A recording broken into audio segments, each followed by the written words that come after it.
வேதத்தை எடுத்துக்கொள்வோம். 62வது சங்கீதம், சங்கீதம் 62 அதனுடைய 12வது வசனத்தை வாசிக்க கேட்கலாம். கிருபையும் உம்முடையது ஆண்டவரே, கிருபையும் உம்முடையது ஆண்டவரே, தேவரீர் அவன் செய்கைக்கு தக்கதாக பலன் அளிக்கிறீர். கர்த்தருடைய பரிசுத்த நாமம் மகிமைப்படுவதாக. கடந்த வாரத்தில் இந்த வார்த்தையை கொண்டு கர்த்தர் பேசினார். அதனுடைய தொடர்ச்சியை தான் இந்த நாளிலும் நாம் தியானிக்க போகிறோம். கிருபை உம்முடையது.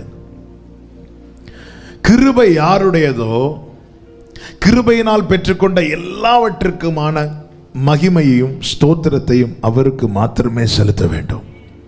கிருபையினால் நமக்கு இறங்கினார், நம்மை பெயர் சொல்லி அழைத்தார், நம்மை ரட்சித்தார், நம்மை நீதிமான்களாய் மாற்றினார், நம்மை அழைத்து கொண்டு வந்தார், நம்மை தாங்குகிறார், நம்மை நித்தியத்துக்கு நேராய் நடத்துகிறார்.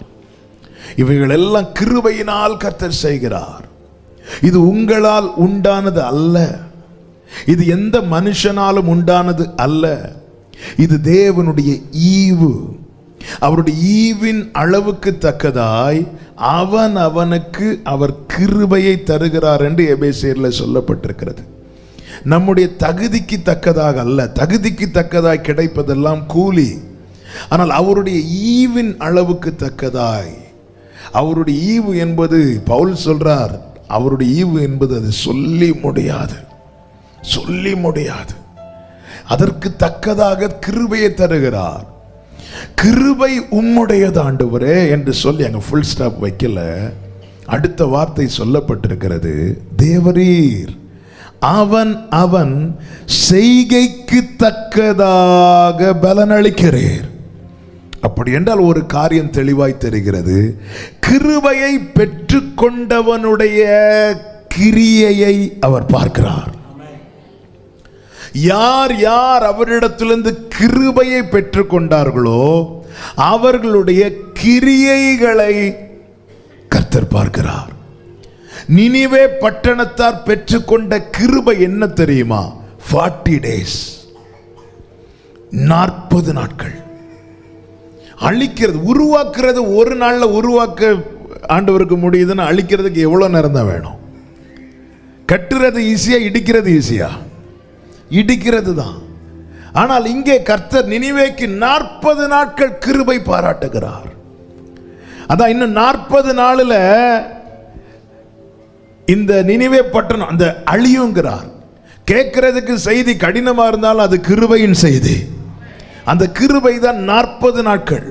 இந்த 40 நாட்கள் இந்த கிருபையை தேவன் கொடுத்து விட்டு அடுத்து எதை பார்க்கிறார் தெரியுமா? அவர்களுடைய கிரியைகளை பார்க்கிறார். யோனா 3வது அதிகாரத்தின் கடைசி வசனத்தை வாசித்தால் தெரியும். அந்த வார்த்தையை ஒரு விசை வாசியுங்கள்.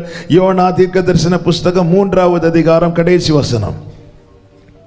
அவர்கள் தங்கள் பொல்லாத வழியை விட்டு திரும்பினார்கள் என்று தேவன் அவர்களுடைய கிரியைகளை பார்த்து, நல்ல கவனமா கேளுங்க, என் நிலைமையை பார்த்து எனக்கு கிருபையை தருகிறார். கிருபை தந்த பிறகு அவர் எதை தான் பார்க்கிறாராம்? என் கிரியைகளை பார்க்கிறார். ஹல்லேலூயா. 38 வருஷம் பெதஸ்தா குளக்கரையிலே சப்பானியா இருந்தவனிடத்தில் இயேசு வருகிறார், கிருபை கொடுக்கிறார், அவன் எழுந்து நடக்கிறான். மீண்டும் அவனிடத்தில் வந்து என்ன சொன்னார் தெரியுமா? உனக்கு அதிக கேடுண்டாகாதபடிக்கு நீ பாவம் செய்யாதே. இனிதான் நீ கேர்ஃபுல்லா இருக்கணும். ஏன்னா நீ கிருபையை யாரிடத்திலிருந்து பெற்றுக்கொண்ட தெரியுமா? சர்வ வல்லவரிடத்திலிருந்து, தேவனிடத்திலிருந்து இந்த கிருபையை பெற்றுக்கொண்டு இருக்கிற ஒரு காரியத்தை யாரிடத்திலிருந்து பெற்றுக்கொள்ளுகிறோம்? முதலாவது எதை பெற்றுக்கொண்டோம், அதை யாரிடத்திலிருந்து பெற்றுக்கொண்டோம் என்பது ரொம்ப முக்கியம். அவர் திரும்ப வருவார். அவர் மறைந்து போகிறவர் அல்ல, அவர் திரும்ப வரப்போகிறவர். ஹல்லேலூயா. அதை இதை சொன்னாங்க, அதை இதை எனக்கு தந்தாங்க, தந்துட்டு கண்ணை மூடிட்டாங்க, அவ்வளவுதான், இனி அவங்க வரமாட்டாங்க. அப்படிப்பட்டவர் அல்ல அவர். வானத்தை அண்ணாந்து பார்த்து கொண்டிருந்த சீஷர்களுக்கு தூதர்கள் வந்து சொன்னார்கள், என்ன பார்த்துட்டு இருக்கிறீங்க? அவர் மறைஞ்சிட்டார் நினைக்கிறீங்களா? இல்ல, எப்படி அவர் எடுத்துக்கொள்ளப்பட்டாரோ அப்படியே அவர் வரப்போகிறார். முதலாவது வந்தார். அவர் வந்ததுனாலதான் நாம் எல்லாம் இந்த கிருபை மேல கிருபை பெற்றோம். நாம் பெற்றுக்கொண்ட கிருபை என்ன?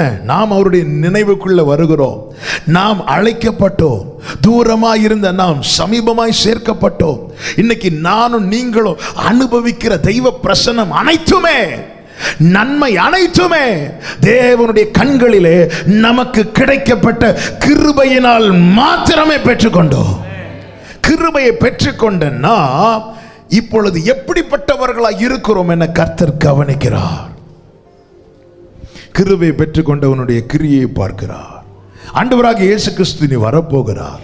எனவே தான் வெளிப்படுத்தின விசேஷம் கடைசி அதிகாரம், அதாவது 22வது அதிகாரத்தின் 12வது வசனத்திலே கர்த்தர் சொல்லுகிறார், இதோ சீக்கிரமாய் வருகிறேன். அவன் அவனுடைய கிரியைகளின்படி அவன் அவனுக்கு நான் அளிக்கும் பலன் என்னோடே கூட வருகிறது. அவன் அவனுடைய கிரியைகளின்படி அவன் அவனுக்கு நான் அளிக்கும் பலன். இந்த வசனத்தில் அப்படியே கை வச்சுட்டு எபேசியர் 4:7 வாசித்து விட்டு ஒரு விசை கூட இந்த வசனத்தை வாசிக்க கேட்கிறேன். முதலாவது கிறிஸ்து வந்தபோது அவர் அவனுக்கு என்ன கொடுக்கிறார்? 4:7 கிறிஸ்துவினுடைய ஈவின் அளவுக்கு தக்கதாக, கிறிஸ்துவினுடைய ஈவின் அளவுக்கு தக்கதாக நம்மில் அவனுக்கு கிருபை அளிக்கப்பட்டிருக்கிறது. இது முதலாவது கிறிஸ்து வந்தபோது நமக்கு கிடைக்கப்பட்ட பலன். என்ன கிடைத்தது? எல்லாரும் ஒரே சத்தமா சொல்லுங்க. என்ன கிடைத்தது? சத்தமா சொல்லுங்க. கிருபை. இனி அவர் வரப்போகிறார் கிருபையை தருவதற்கல்ல. இனி வெளிப்படுத்தல் 22:12 ஒரு விசை கூட வாசியுங்கள். இதோ சீக்கிரமாய் வருகிறேன். அவன் அவனுடைய கிரியைகளின்படி அவன் அவனுக்கு நான் அளிக்கும் பலன் என்னோட கூட வருகிறது. நல்ல கவனமா கேளுங்க. எங்கெல்லாம் இயேசு கிறிஸ்துவின் 2ஆம் வருகையை குறித்து சொல்லப்பட்டிருக்கிறதோ அங்கே கிருபை என்ற வார்த்தையை பார்க்க முடியாது. அங்க தயவு என்கிற வார்த்தையை பார்க்க முடியாது. அங்க இரக்கம் என்கிற வார்த்தையை பார்க்க முடியாது. அங்கே ஒரு வார்த்தையை திரும்ப திரும்ப பார்க்க முடியும். என்ன? கிரியைகளுக்கு தக்க பலன். கிரியைகளுக்கு தக்க பலன். ஹல்லேலூயா. மணவாளன் வருகிறார். யாரை சேர்த்து கொண்டு போகிறார்? யார் ஆயத்தமா இருந்தார்களோ அந்த 5 பேர். கிரியைகளுக்கு தக்க பலன். எஜமான் திரும்ப வருகிறார். யாரை எஜமானின் சந்தோஷத்துக்குள் பிரவேசிக்க வைக்கிறார் தெரியுமா? கொடுத்தது 3 பேருக்கு, உள்ளே அழைத்தது 2 பேர். கொடுக்கும் போது ஈவின் அளவுக்கு தக்கதாய் கொடுத்தார். திரும்ப அழைக்கும் போது கிரியையின் பலனாய் 2 பேர் அழைத்து ஒருவனை தள்ளுகிறார். தேசத்தில் நடக்கிற காரியங்கள் எதை காண்பிக்கிறது? கர்த்தருடைய வருகைக்கு மிகவும் சமீபமாய் இருக்கிறோம். நாம் கிருபையை பெற்றுக்கொண்டவர்கள். எவனுக்கு அதிகம் கொடுக்கப்பட்டதோ அவனிடத்தில் அதிகம் கேட்கப்படும். கிரியைகளுக்கு தக்க. இதற்காக கர்த்தர் செய்கிற காரியம் என்ன? எரேமியா 17வது அதிகாரத்தின் 9-10 வசனங்களில் எப்படி சொல்லப்பட்டிருக்கிறது? எல்லாவற்றை பார்க்கிலும் இருதயம் திருக்குள்ளதும் மகா கேடுள்ளதுமாய் இருக்கிறது, அதை அறியத்தக்கவன் யார் என்று சொல்லிவிட்டு 10வது வசனம், கர்த்தராகிய நானே ஒவ்வொருவனுக்கும் அவன் அவன் வழிகளுக்கும் செய்கைகளின் பலன்களுக்கும் தக்கதை கொடுக்கும்படிக்கு இருதயத்தை ஆராய்கிறவரும் உள்ளிந்திரியங்களை சோதித்தறிகிறவருமாயிருக்கிறேன். எனவேதான் வெளிப்படுத்தல் 22 சொல்லுகிறார், நீ எழுதுப்பா, காலம் சமீபமா இருக்கிறது. அநியாயம் செய்கிறவன் இன்னும் அநியாயம் செய்யட்டும், அசுத்தமாய் இருக்கிறவன் இன்னும் அசுத்தமாய் இருக்கட்டும், நீதி உள்ளவன் இன்னும் நீதி செய்யட்டும், பரிசுத்தமாய் இருக்கிறவன் இன்னும் பரிசுத்தமாகட்டும். இதோ நான் சீக்கிரமாய் வருகிறேன். அவன் கிரியைகளுக்கு தக்க பலன் என்ன? அவன் கிரியைகளுக்கு தக்க பலன். அநியாயம் செய்கிறவனுக்கு என்ன கிடைக்குமோ அது கொடுக்கப்படும். பாவம் செய்கிறவனுக்கு என்ன தண்டனையோ அது கொடுக்கப்படும். அசுத்தம் உள்ளவனுக்கு என்ன சிக்ஷையோ அது கொடுக்கப்படும். நீதி உள்ளவனுக்கு என்ன கொடுக்கப்படுமோ அது கொடுக்கப்படும். பரிசுத்தம் உள்ளவனுக்கு என்ன பாக்கியமோ பலனோ அது கொடுக்கப்படும்.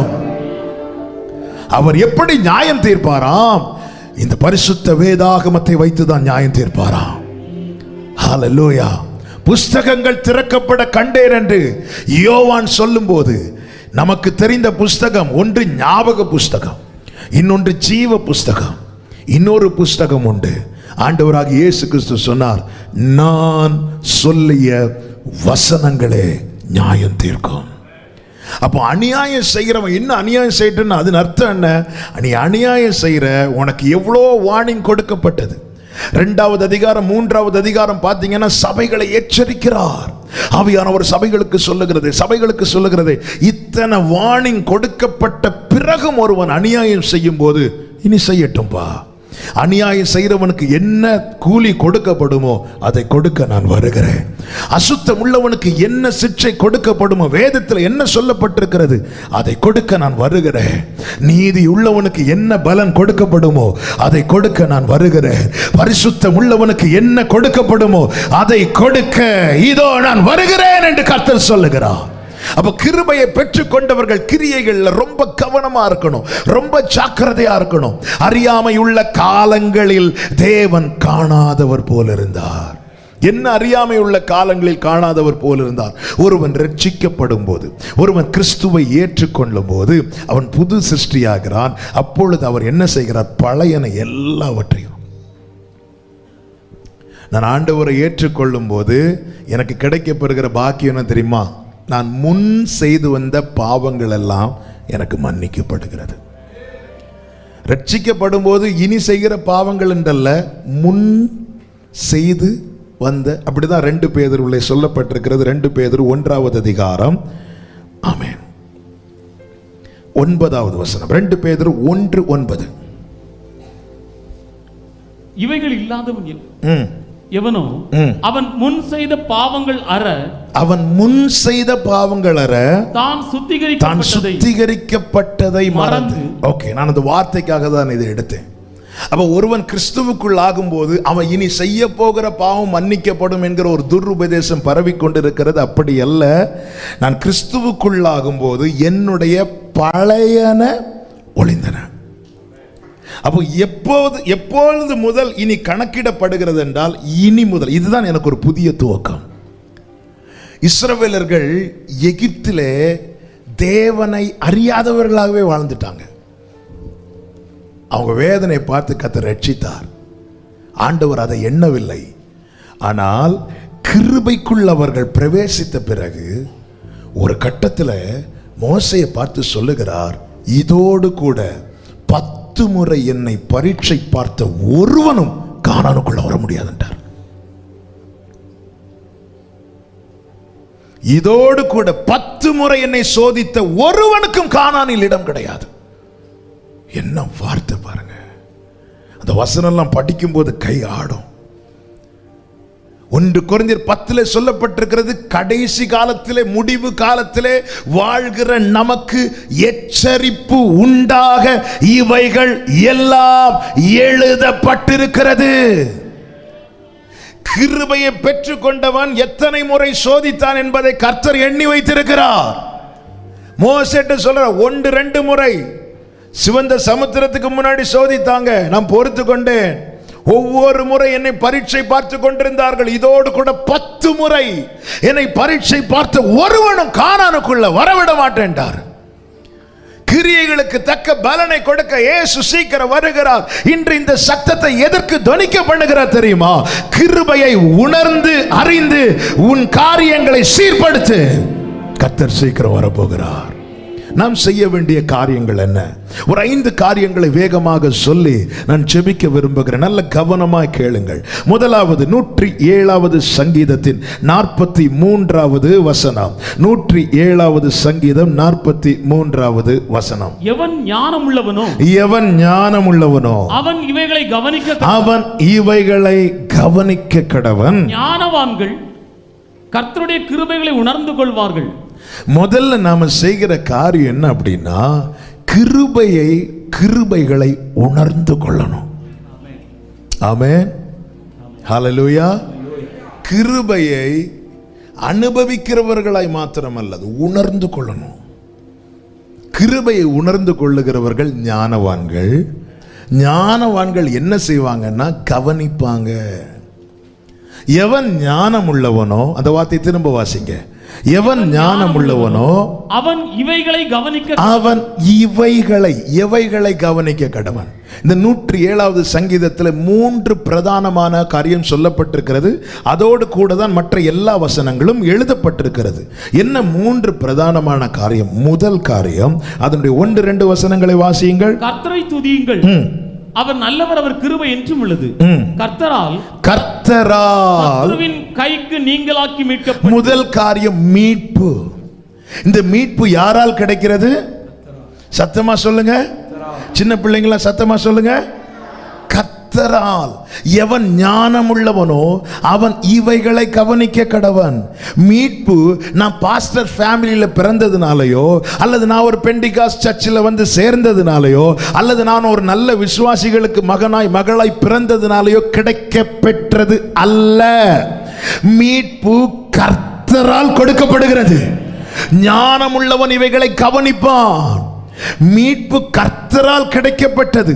ஊரில் ஒருவனும் வம்சத்தில் 2 பேருமாய் தெரிந்து கொண்டேன் என்று கர்த்தர் சொல்லும் போது, 7 பேரை தள்ளி 8வதாய் தாவீதை எட்டி பிடிக்கும் போது ஒரு காரியம் தெளிவாய் தெரிகிறது. இது தகுதியினால் உண்டானதல்ல, இது கிருபையினால் உண்டானது. மீட்பு கர்த்தரால் கிடைக்கப்பட்டது. அப்ப ஞானம் உள்ளவன் எதை கவனிப்பான் தெரியுமா? நான் மீட்கப்பட்டவன் என்பதை கவனிப்பான். நான் மீட்கப்பட்டவன். நான் இவ்வளவு படிச்சிருக்கிறேன் கவனிக்க மாட்டான். நான் இவ்வளவு சம்பாதிச்சு, அவன் கவனம் அது மேல கிடையாது. அந்த வேலை நன்மையும் கிருபையும் தொடர்ந்துட்டே இருக்கும். கர்த்தர் யாரை எப்படி உயர்த்தணுமோ அப்படி உயர்த்துவார். நம்ம தலைகீழா நின்று ஒரு காரியத்தை கேட்கிறோம் தெரியுமா? அதை விட அவருடைய திட்டம் எட்டாத உயரத்தில் இருக்கிறது. இது நம்முடைய புத்திக்கு எட்டாததுனால கேட்டுட்டு இருக்கிறோம். என்னை இப்படி மட்டும் ஆக்குங்க ஆண்டவர், இப்படி மட்டும் செய்யுங்க ஆண்டவர். ஆண்டவருடைய பிளான் என்பது, ஹல்லேலூயா, ஆண்டவர் சொல்றார், ஆமென், உங்களை குறித்த நினைவுகளை நான் அறிந்திருக்கிறேன். அதன் அர்த்தம் என்ன? உனக்கு அது தெரியல, அதுதான் அர்த்தம். உங்கள் பேரில் நினைத்திருக்கும், எரேமியா 29:11 தானே, நீங்கள் எதிர்பார்த்திருக்கும் முடிவை உங்களுக்கு கொடுக்கும்படிக்கு உங்கள் பேரில் நினைத்திருக்கும் நினைவுகளை நான் அறிந்திருக்கிறேன்னா நீ அதை அறியல, உனக்கு அது தெரியல. உனக்கு எப்போ புரியும் தெரியுமா? எஸ்ஐ 60 இருக்கிறது, இவைகளை உன் இருதயம் அதிசயப்பட்டு பூரிக்கும். உன் இருதயம் அதிசயப்பட்டு பூரிக்கும். ஓ, இதுதான் ஆண்டவருடைய பிளானா? எனவேதான் யோசேப்பு தன் சகோதரர்களை அழைத்து என்ன சொல்லுகிறான்? ஏ, நீங்க என்னை விற்று போடல, கர்த்தர் என்னை அனுப்பினார். ஹல்லேலூயா. ஆண்டவருடைய பிளான் நமக்கு புரியாததுனால அது கடினமா இருக்கிறது. புரிந்து கொண்டால் அது நமக்கு ரொம்ப லகுவாகவும் இனிமையாகவும் இருக்கும். ஆமென். நான் கடந்த நாட்களில் வேதத்தை தியானித்து ஆண்டவர் சமத்தில் இருந்தபோது ஆவியானவர் என் இருதயத்தில் ஆழமாய் வைத்த காரியம், நான் அதை அடுத்தடுத்த கூட்டங்களில் சொன்னேன் என்று நினைக்கிறேன். என்னை குறித்த தேவனுடைய திட்டத்துக்குள்ள கடுகளவு கூட தீமை கிடையாது. என்னை குறித்து நான் போடுற திட்டத்தில் தீமை இருக்கலாம், என் ஃபேமிலி போடுற திட்டத்துக்குள்ள தீமை இருக்கும், சத்துரு போடுற திட்டத்தில் தீமை மட்டும்தான் இருக்கும். ஆனால் என்னை குறித்து என் தேவன் ஒரு பிளான் வச்சிருக்கிறாரு. அதற்குள்ளே, அந்த எல்லைக்குள்ளே கொஞ்சம் கூட தீமை கிடையாது. நான் இனி என்ன செய்யணும்ப்போ, நான் என் எண்ணங்களை எல்லாம் தூக்கி வைத்து விட்டு அவருடைய பாதத்தில் விட்டு கொடுத்துடணும். உம் சித்தம் போல் என்னை என்றும் தற்பரனே என் சித்தமோ ஒன்றும் வேண்டாம் என் பிரியனே என் இயேசுவே என் சித்தமோ ஒன்றும் வேண்டாம் என் பிரியனே. அப்பாக்கு அப்பம் தரணும்னு ஆசை, நாம கல்ல கேட்டுட்டு இருந்தா, நம்ம கேட்டது மாதிரி அவர் செய்யணும்னா அவர் கையில் இருக்கிற அப்பத்தை தூக்கி போட்டு கல் எடுத்து தரணும். அவர் ப்ரிப்பேர் பண்ணி ஆயத்தம் பண்ணின அப்பத்தை, எனக்காக ஆயத்தம் பண்ணின அப்பத்தை அவருக்கு தூக்கி போட மனசு இல்லாததுனால நான் கேட்குற கல்லை எனக்கு தராமல் இருக்கிறார். அவருக்கு மீன் தரணும்னு ஆசை, நான் பாம்பை கேட்டுட்டு இருக்கிறேன். நான் கேட்டதை அவர் எனக்கு எடுத்து தரணும்னு அவர் கையில் எனக்காக வைத்திருக்கிற மீனை தூக்கி தூர போடணும். அவர் எனக்காக அந்த நல்ல மீனை வைத்துட்டு இருக்கிறதுனால நான் கேட்குற பாம்பை எனக்கு தராமல் இருக்கிறார். அவருக்கு எனக்கு முட்டையை தரணும்னு ஆசை, நான் தேளை கேட்டுட்டு இருக்கிறேன். நான் கேட்குற தேளை தரணும்னு அவர் கையில் வைத்திருக்கிற முட்டையை தூக்கி தூர போடணும். வேண்டாம், அவர் தூக்கி தூர போட்டார்னா என்னை குறித்த அந்த திட்டம் இல்லைன்னா தான் அர்த்தம். நான் கேட்கிறத எனக்கு தரலன்னா என்னை குறித்த திட்டம் இப்போ அவர் கையில ரெடியா தானே இருக்குன்னு அர்த்தம். கெட்டு போகாம இருக்குன்னு தானே அர்த்தம். ஆயத்தமா இருக்குன்னு தானே அர்த்தம். என்ன இவன் ரொம்ப கேட்கிறான் அப்படி சொல்லிட்டு தூக்கி போட்டிருப்பார்னா நான் கேட்ட கல்லை எனக்கு கொடுத்திருப்பார், நான் கேட்ட பாம்பு எனக்கு கொடுத்திருப்பார், நான் கேட்ட தேளை எனக்கு கொடுத்திருப்பார். நான் இத்தனை வருஷம் கேட்டு எனக்கு அவர் தரலன்னா எனக்கு ஒண்ணு தெரியும், எனக்காய் ஆயத்தம் பண்ணின அப்பம் என் அப்பா கரத்துல சேஃபா இருக்கிறது. அதன் அர்த்தம் என்ன? உன் வாழ்க்கை முடிந்து போகவில்லை, எல்லாம் பாழாகிவிட்டு என்று எண்ணி விடாதே. உனக்கு ஒரு துவக்கம், உனக்கு ஒரு வாழ்க்கையை கர்த்தர் வைத்திருக்கிறார். கரங்கள் தட்டி ஆமென் என்று சொல்லுகிறவர்கள் க்ளோரியா தனமா சேலரியா தரா. வாலிப நாளில் இயேசுவை கண்டே க்ளோரி எதற்குமே எதற்குமே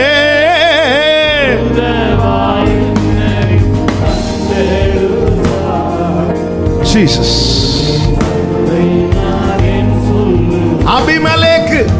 அபிமெலேக்கு வீட்டில் கேட்டதெல்லாம் கொடுத்தார். ஏன்? அபிமெலேக்குக்காக எதையும் அவர் ப்ரிப்பேர் பண்ணல. ஆமென், ஹல்லேலூயா. ஆபிரகாமுக்கு கேட்டதெல்லாம் கொடுக்கல, ப்ரிப்பேர் பண்ணது, ஆயத்தமாக்குறது. நான் ஒரு காரியத்தை கேட்டுட்டு இருக்கிறேன், என் தொந்தரவு தாங்காம அவர் அதை எனக்கு தாரார்னா எனக்காக ஆயத்தம் பண்ணி நான் அப்பத்தை தூக்கி வச்சுட்டார்னு அர்த்தம். நான் கேட்டதை எனக்கு தரல, அதன் அர்த்தம் எனக்கான அப்பம் இருக்கு. ஹல்லேலூயா. நான் நம்புவேன் நம்புவேன் உம்மை மட்டுமே, வாழ்வின் நம்பிக்கையே. கர்த்தரால் கர்த்தரால் கிருபையை உணரணும். என்னை அவர் மீட்டிருக்கிறார், என்னை அவர் சத்துருவின் கைக்கு நீங்களாக்கி மீட்டிருக்கிறார். எல்லாருக்கும் இந்த ரட்சிப்பு கிடைத்ததா? கவர்மெண்ட் கொடுக்கிற சலுகை ரேஷன் கார்டு இருக்கிற எல்லாருக்கும் கிடைக்கும் இல்ல? எல்லாருக்கும் கிடைக்கும். ஆமா, இந்த ரட்சிப்பு என்பது சலுகை அல்ல, அது கிஃப்ட். அது கிஃப்ட். அது எல்லாருக்கும், எல்லாருக்காக மரித்தார், எல்லாரும் ரட்சிக்கப்பட்டாங்களாம் கேட்டா இல்ல. ஆனா சொல்ல முடியும், என்னை ரட்சித்தார். எவன் ஞானம் உள்ளவன் அவன் கிருபையை கவனிப்பான், இவைகளை கவனிப்பான். கிருபையை உணர்ந்து கொள்ளும். இது எல்லாருக்கும் கொடுக்கப்பட்டது கிடையாது, எல்லாருக்கும் கொடுக்கப்பட்டது கிடையாது. நல்லோர் மேலும் தீயோர் மேலும் மழையை வர்ஷிக்க பண்ணுவா. ஆமென். சூரியன் உதிக்கிறது எல்லாருக்கும் சேர்த்துதான், மழை பெய்யறது எல்லாருக்கும் தான். ஆனால் நான் அனுபவித்த இந்த ரட்சிப்பு எத்தனையோ பேருக்கு கிடைக்காதது. எத்தனையோ பேர் முயற்சி செய்தோ, எத்தனை தியாகங்களை செய்கிறார்கள். சவுத்தில் இருக்கிறவங்க நார்த்துக்கு போறாங்க, நார்த்தில் இருக்கிறவங்க சவுத்துக்கு வராங்க, தமிழ்நாட்டில் இருக்கிறவங்க கேரளாவுக்கு போறாங்க, ஆந்திராவுக்கு போறாங்க, கேரளாவில் இருக்கிறவங்க தமிழ்நாட்டுக்கு வராங்க. என்னெல்லாமா செய்தி பார்க்கிறார்கள், பணத்தை கொண்டு கொட்டி பார்க்கிறார்கள். ஆமென். ஒரு விடுதலைக்காக தங்கள் சரீரத்தை காயப்படுத்தி பார்க்கிறார்கள், கிடைக்கல. ஆனா தூரமாய் கிடந்து தொல்லைகள் அடைந்தே உம்மை மறந்தே தூயா உம்மை. அடுத்த லைன் பாடுங்க. தூக்கி நீர் என்னை சேற்றி ஓ ஆண்டவர் தூக்கிட்டார். ஜல பிரவாகத்தில் இருக்கிற என்னை தூக்கினா, மரண வாசலில் இருந்த என்னை தூக்கினா. தாவீது சொல்லுகிறான், பாவ சேட்டு பயங்கரமான குழியில் இருந்த என்னை தூக்கினார். எவன் ஞானம் உள்ளவன் அவன் கிருபைகளை உணர்ந்து கொள்வான், அவன் இவைகளை கவனிப்பான். எனக்கு கிடைச்ச கிஃப்ட் என்பது கோடி கொடுத்தாலும் கிடைக்காது. ஹே மூடனே, நீ உலகம் முழுவதையும் ஆதாயமாக்கினாலும் உன் ஆத்துமா நஷ்டமானா என்ன லாபம்? கோடி கொடுத்தாலும் கிடைக்காது இந்த ரட்சிப்பு. இந்த ரட்சிப்பு எனக்கு தரக்கூடாது என்பதற்காக சாத்தான் இயேசுவுக்கு வச்ச ஆஃபர் என்ன தெரியுமா? இது எல்லாத்தையும் நான் உனக்கு தரேன். இந்த ரட்சிப்பு எனக்கு தரணுங்கிறதுக்காக இயேசு வச்ச ஆஃபர் என்ன தெரியுமா? தன் சரீரத்தை வைக்கிறார், தன் ஜீவனை கொடுக்கிறார். எவன் ஞானம் உள்ளவனோ அவன் இவைகளை கவனிப்பான். ஞானவான்கள் கர்த்தருடைய கிருபைகளை உணர்ந்து கொள்வார்கள். கிருபையை உணர்ந்து கொள்ளணும். அவர் என்ன செய்கிறார்? மீட்கிறார். இரண்டாவது என்ன செய்கிறார்? 7வது வசனத்தில் சொல்லப்பட்டிருக்கிறது, 107:7, தாபரிக்கும் ஊருக்கு போய் சேர அவர்களை செவ்வையான வழியிலே நடத்தினார். மீட்கப்பட்டவர்களை எப்படியாவது வாங்கன்னு சொல்லல, நடத்துகிறார். அடுத்து பாருங்கள், அதனுடைய 30வது வசனம். அமைதல் உண்டானது நிமித்தம் அவர்கள் சந்தோஷப்படுகிறார்கள். தாங்கள் நாடின துறைமுகத்தில் அவர்களை கொண்டு வந்து சேர்த்து. எவன் ஞானம் உள்ளவனோ அவன் இவைகளை கவனிப்பான். எதை கவனிப்பான்? யார் மீட்டாரோ, அவரால் யார் நடத்தப்படுகிறார்களோ அவர்கள் மாத்திரமே நாடின துறைமுகத்துக்கு வந்து சேருவார்கள். அப்ப கிருபையை உணர்ந்தவன் மீட்கப்பட்டதோடு விட்டு விடாமல் அவன் என்ன செய்வான் தெரியுமா? தானாக நடக்க மாட்டான், அவரால் நடத்தப்பட தன்னை அப்படியே விட்டு கொடுப்பான். இன்னைக்கு ரட்சிக்கப்பட்ட அநேகர் விழ காரணம் என்ன? அவர்கள் தானாக நடக்க பார்த்தார்கள். ஒரு பிரச்சனை வந்தது, எகிப்து நினைச்சாங்க, எகிப்துக்கு போகணும்னாங்க. தங்கள் ஒரு கூட்டத்தை சேர்த்து கொண்டு நாம போவோம்னாங்க. தானாகவே என்னை அவர் மீட்டுட்டார்னாலே அவர் என்னை கிரயத்துக்கு கொண்டிருக்கிறார். என் சரீரத்தை, என் ஆத்மாவை மாத்திரமல்ல, என் சரீரத்தையும் என் ஆவியையும். இனி நானாக நடந்து ஒரு நாள் மறுகரைக்கு போக முடியாது. இனி நான் என்ன செய்யணும்? அவரால் நடத்தப்படணும். எவன் ஞானம் உள்ளவனோ அவன் இவைகளை கவனிப்பான். அப்ப நான் மீட்கப்பட்டுட்டேன். இனி என் வாழ்க்கையில என்ன பாக்கி இருக்கிறது? மறுகரை, நித்தியம். மீட்கப்பட்டு மறுகரை. இது நடுவில் இருக்கிற இந்த ஓட்டம் எப்படி ஓட போறோம்? இதற்கு தான் என்ன தேவை? ஆண்டவரே நீங்க நடத்துங்க. எனவே தான் 143 தாவீது சொல்லுகிறான், நீரே என் தேவன், நல்ல பரிசுத்த செவ்வையான வழியிலே, செம்மையான வழியிலே நடத்துகிறவருக்கு தெரியுங்க எப்படி நடத்தணும்னு. குருடரை அவர்கள் அறியாத வழியிலே நடத்தி, அவர்களை தெரியாத பாதையிலே கொண்டு வந்து, அப்ப நடக்கிறவங்களுக்கு தெரியாது அடுத்து என்னவென்று. ஆனால் ஒரு காரியம், அப்ப கிறிஸ்துவை அறிகிற அறிவிலே வளர வளர அவரை அறிகிற அறிவிலே வளருகிறவனுக்கு தெரியும் இந்த பாதை எங்க தான் போய் முடியும் தெரியுமா? நாடின துறைமுகத்தில். நாடின துறைமுகத்தில். ஆமென். ஒரு சம்பவத்தை நான் இதுக்கு முன்னாக சொல்லி இருக்கிறேன். அந்த காலத்தில் ரோமாபுரி அந்த சந்தையில் அடிமைகளை விற்க கொண்டு வருவார்களாம். அவங்க கழுத்தில் நம்பர் போட்டிருப்பாங்க, அந்த அடிமைக்கு ஒரு விலையை போட்டிருப்பாங்க.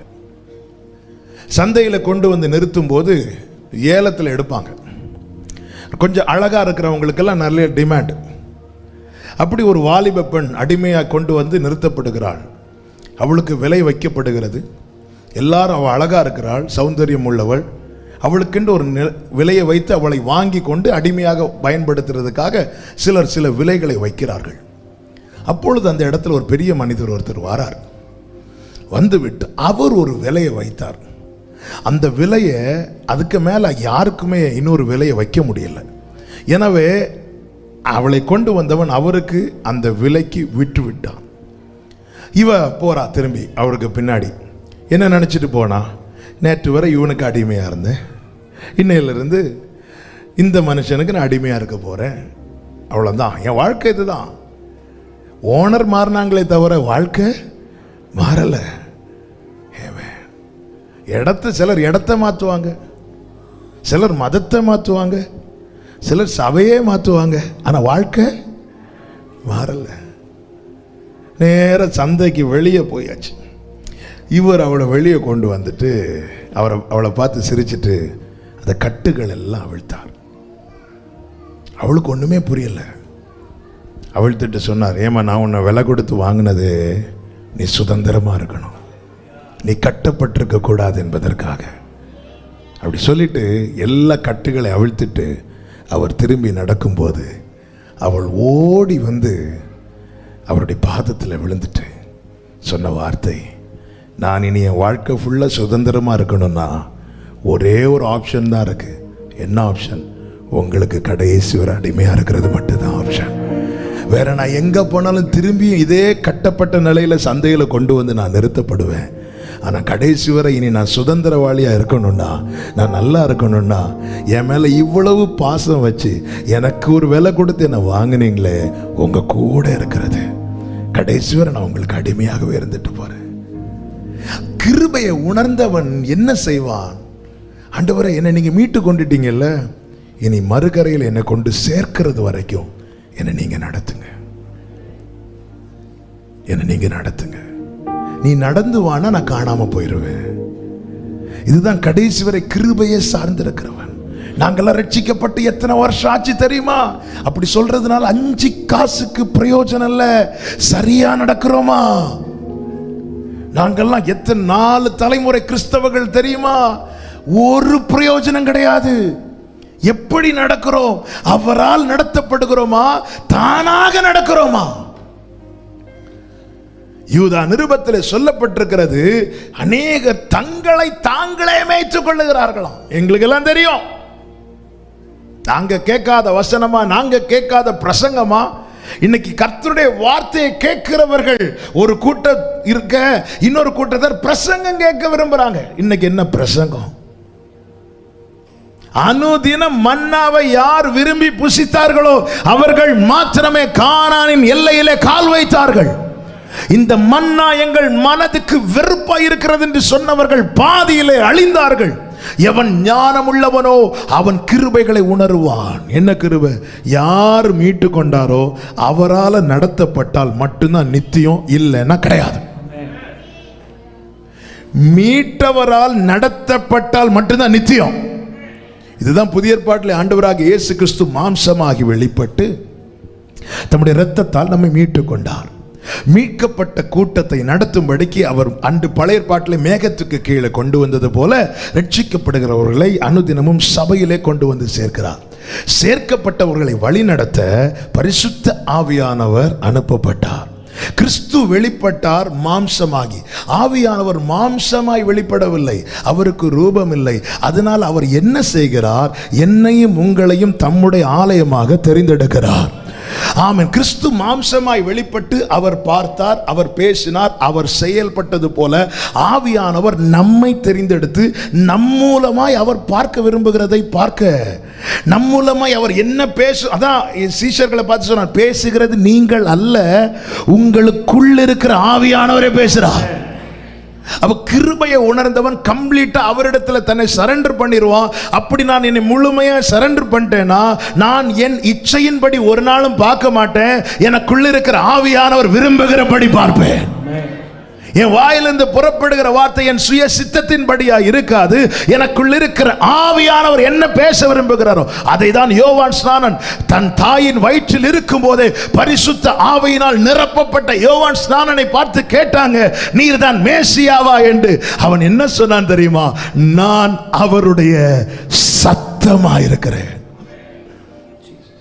ஹல்லேலூயா. சத்தமா இருக்கிறேன். நீங்க கேட்கிற வாய்ஸ் டோன் தான் என்னுடையது, பேசுறதெல்லாம் அவரு. ஹல்லேலூயா. எவன் ஞானம் உள்ளவன கிருபையை உணர்ந்து கொள்வான். இப்படி தன்னை கம்ப்ளீட்டா அவருக்கு கொடுக்கணும். காரணம் மீட்கப்பட்டுட்டோம்.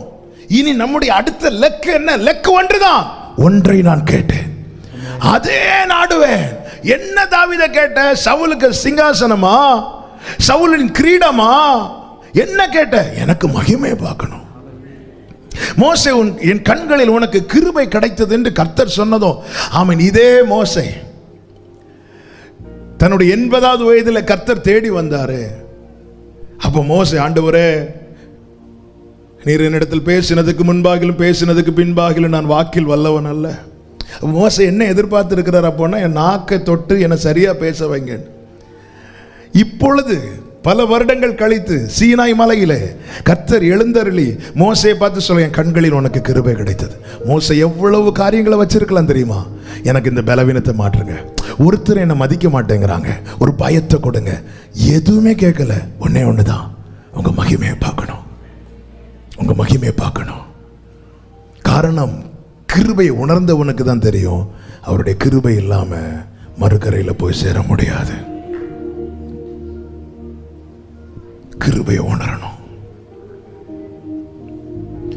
மீட்டவரால் நடத்தப்படுகிறவன் எவனோ அவன் கானானை காண்பது நிச்சயம். மீட்கப்பட்டவர்கள் எல்லாரும் கானானை காண்பார்களா? கேரண்டி இல்லை.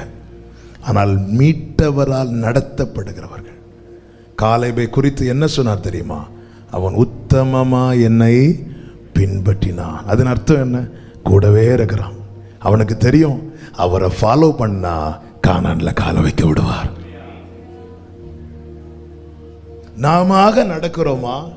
நாம அநேக காரியங்களை மனதில் வைத்து நடக்கிறோம். இப்படி நடந்தா இது நடக்கும், இப்படி நடந்தா இது வாய்க்கப்படும். எல்லாம் நடந்து எல்லாம் வாய்க்கப்பட்டும் என்னால் மறுகரையை காண முடியவில்லை என்றால், ஒரு மனிதன், யோபு சொல்லுகிறார், நிர்வாணியாய் வந்தேன், நிர்வாணியாய் திரும்புகிறேன். அதன் அர்த்தம் என்ன? இந்த பூமியில் நான் பிறக்கும் போது ஒன்றையும் நான் கொண்டு வரவில்லை. அதே போலதான் திரும்ப போகும்போது உறவுகள் கூட இருந்து அழுவாங்களே தவிர குழியில் இறங்க மாட்டாங்க.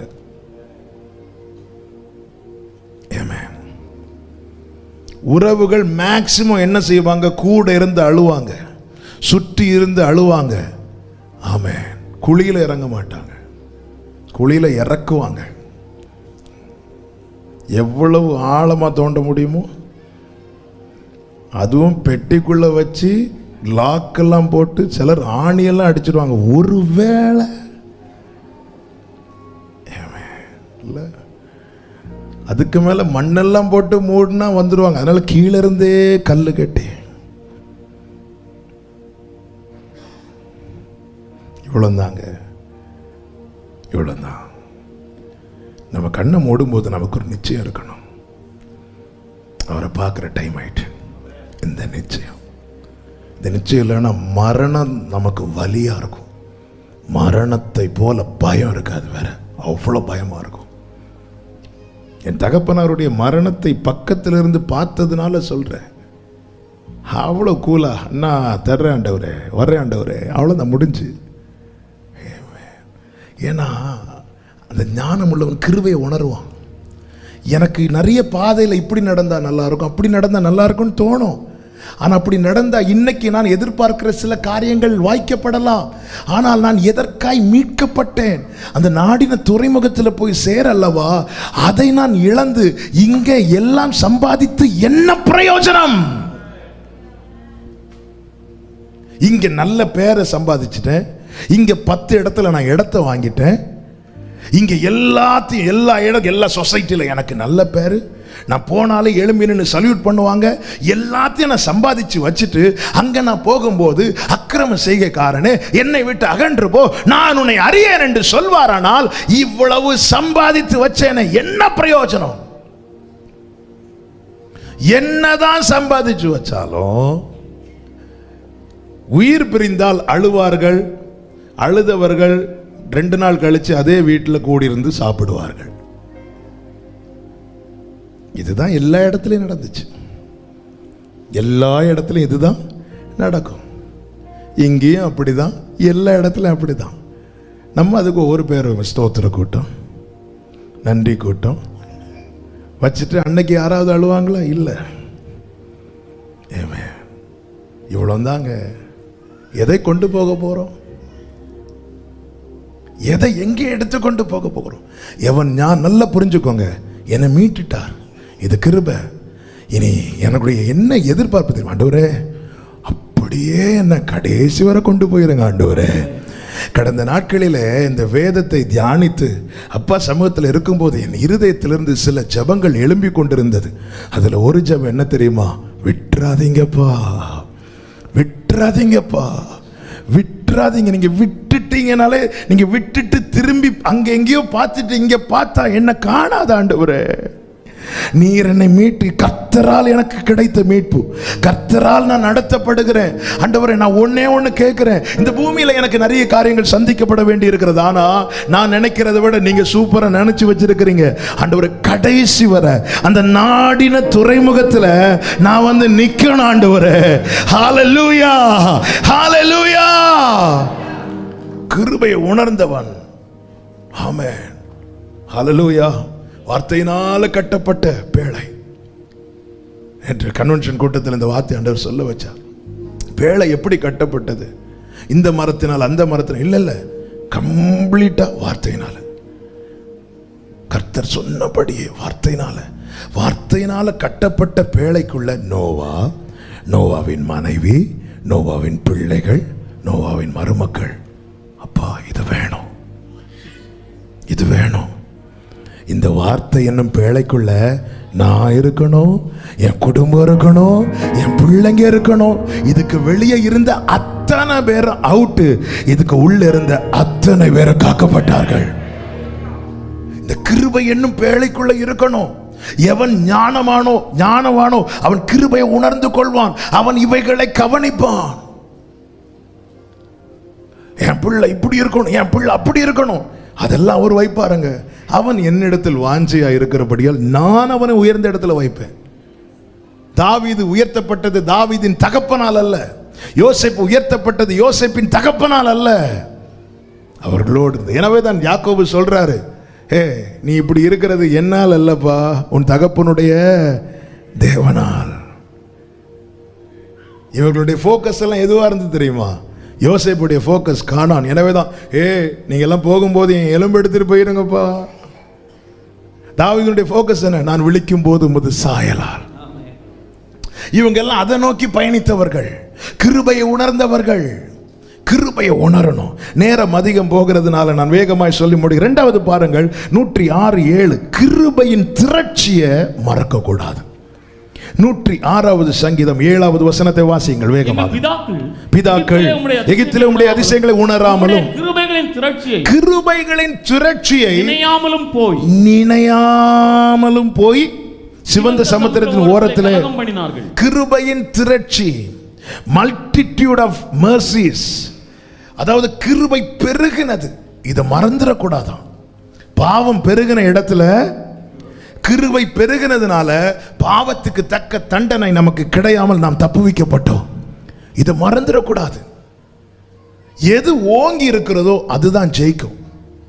எனக்கு எதிரடையான கையெழுத்து ஓங்கி இருந்த இடத்துல அவர் எனக்கு பாராட்டின கிருபை பெருகினதுனால எனக்கு எதிரடையான கையெழுத்து சிலுவையில கொலைத்து போடப்பட்டது.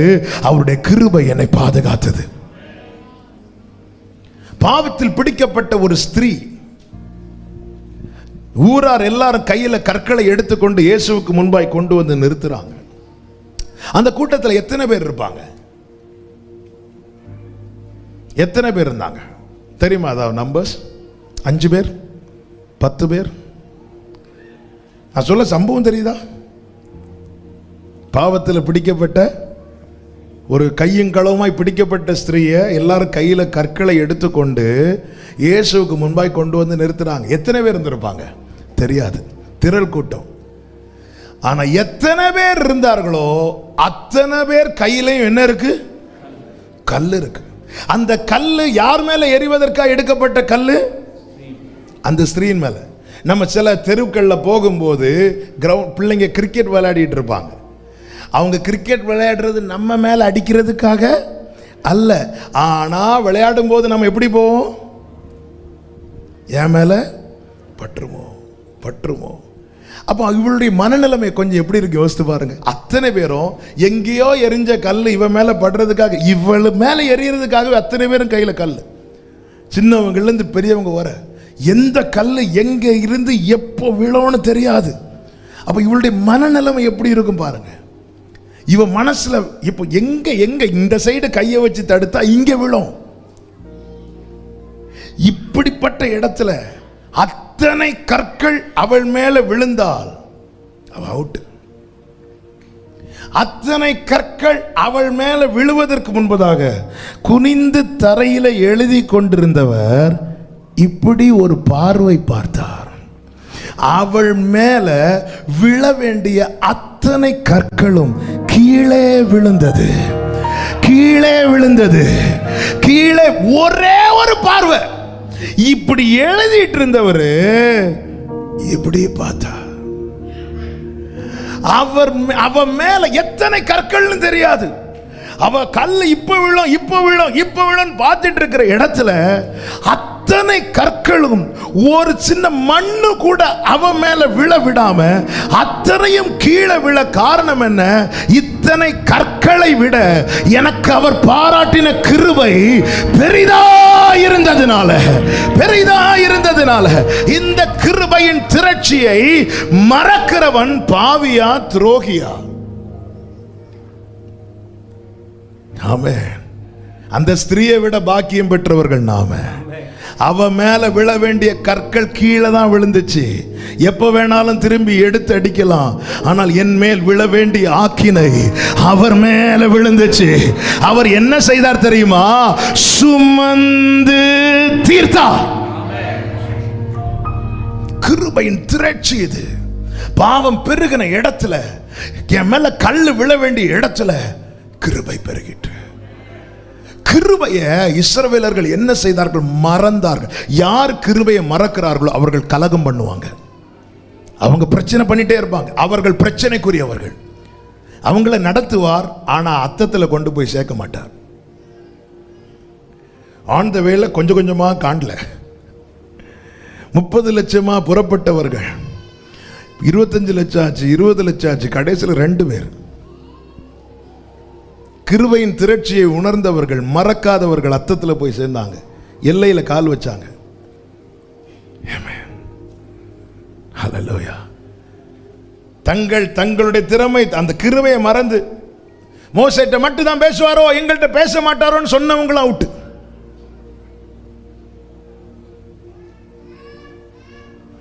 மோசே எல்லாம் எப்போ வந்தா? நாங்களே யார் தெரியுமா? எவ்வளவு சீனியர்ஸ் தெரியுமா? ஆரோன் அவுட்டு, மிரியாம அவுட்டு. கிருபையை மறந்துடக்கூடாது.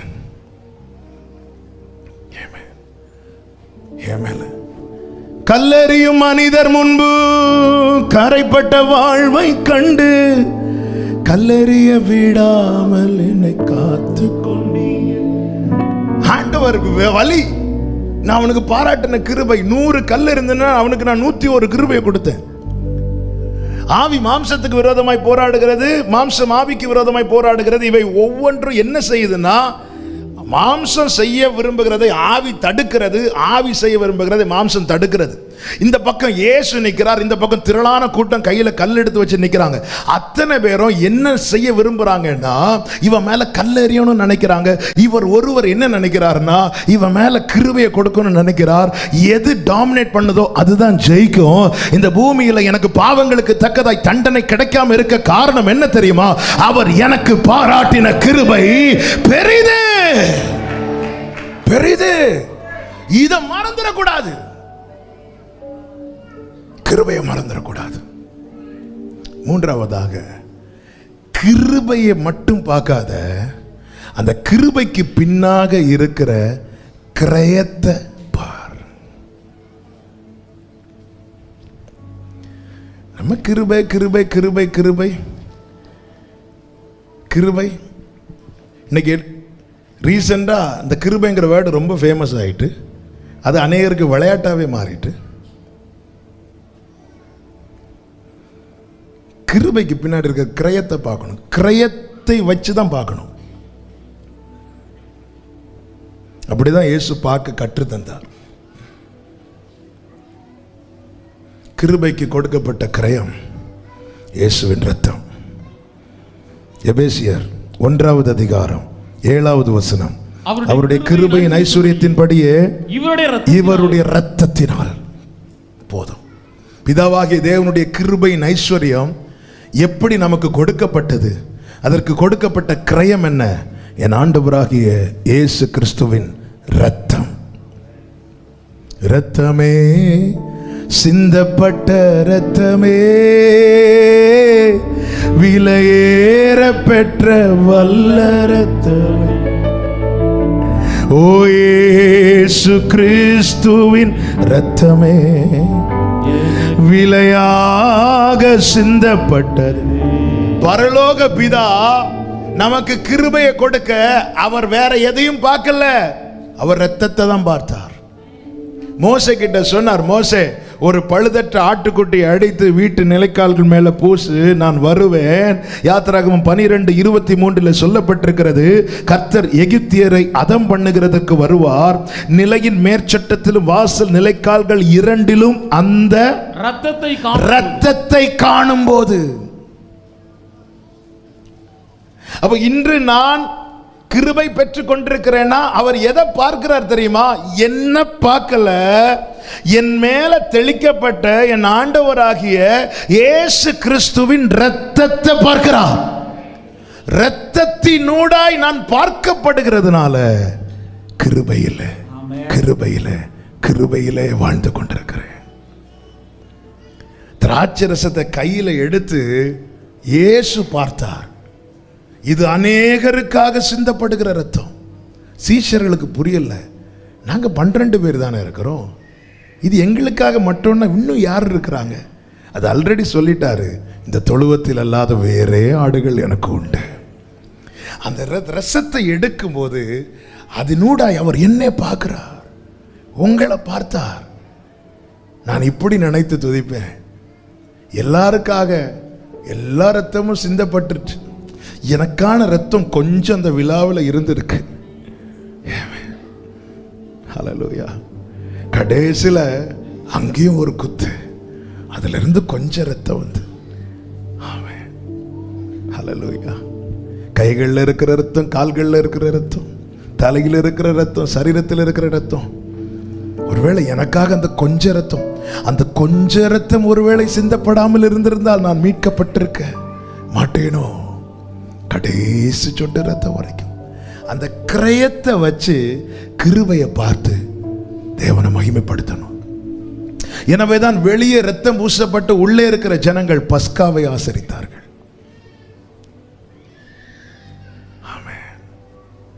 அவர் ரத்தத்தை வைத்துதான் என்னை பார்க்கிறார். எனக்காக நன்மைகளை பேசும் ரத்தம் அது, என்னை சமீபமாய் கொண்டு சேர்த்த ரத்தம் அது. இன்னைக்கு நான் கிருபை பெற்றுக்கொள்ள காரணம் அவர் பாஸ்டருடைய பையனா இருக்கிறதுனால அல்ல, நான் ஊழியம் செய்யறதுனால அல்ல, நான் வெள்ளையும் போட்டதுனால அல்ல, என் மேல் தெளிக்கப்பட்ட என் ஆண்டவராகிய இயேசு கிறிஸ்துவின் இரத்தத்தினாலே. அப்ப பிதாவாகிய தேவன் இரத்தத்தினோட என்னை பார்க்கும்போது அந்த கிருபையை பெற்றுக்கொண்ட நான் எதை எண்ணி தேங்க் பண்ணணும் தெரியுமா? இரத்தமே,